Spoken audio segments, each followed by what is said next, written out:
नमस्ते बच्चों। विषय हिंदी, सुलभ भारती, कक्षा 7वीं। आज के लेसन में हम देखने वाले हैं बेटी युग। कविता का नाम है बेटी युग। कविता के कवि है आनंद विश्वास। उनका जन्म हुआ है जुलाई 1949 को शिकोहाबाद में।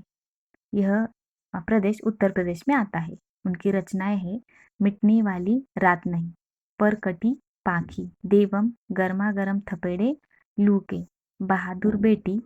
उनका परिचय है आनंद विश्वास जी अंधविश्वास और मुश्किलों के ताप से पिघलते जीवन के प्रति विद्रोही स्वर रखने वाले कवि हैं।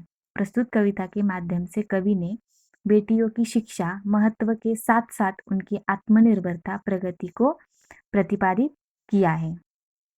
कविता को देखते हैं हम। कविता में दिखाया गया है नानी वाली कथा कहानी अब भी जग में लगे सुहानी।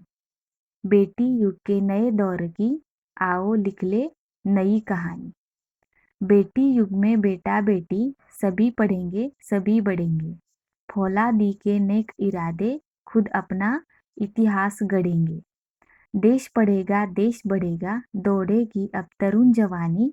नानी वाली कथा कहानी अब भी जग में लगे सुहानी।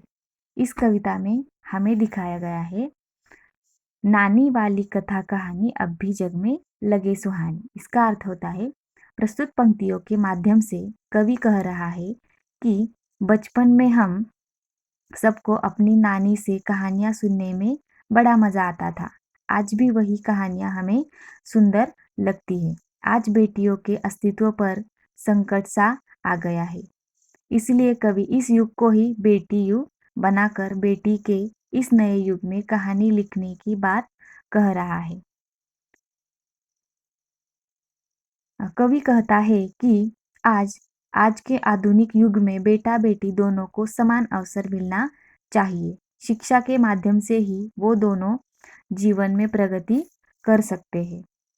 शिक्षा के ही माध्यम से वह आगे भी बढ़ सकते हैं। शिक्षा में उनसे आत्मविश्वास जगेगा और वो लोहे की तरह मजबूत बनेंगे। इसलिए यहाँ पे दिया गया है फौलादी के नेक इरादे खुद अपना इतिहास गढ़ेंगे, और वह लोहे की तरह मजबूत होकर ही अपना इतिहास लिख सकते हैं या सफल बना सकते हैं। इस युग में पूरा देश बढ़ेगा, देश पढ़ेगा देश बढ़ेगा। देश की युवा शक्ति अपनी ताकत व क्षमता से देश का विकास करेगी। नानी की कथा कहानी अब भी हमें जग में सुहानी लगती है या हमें उसे सुनने में मजा आता है।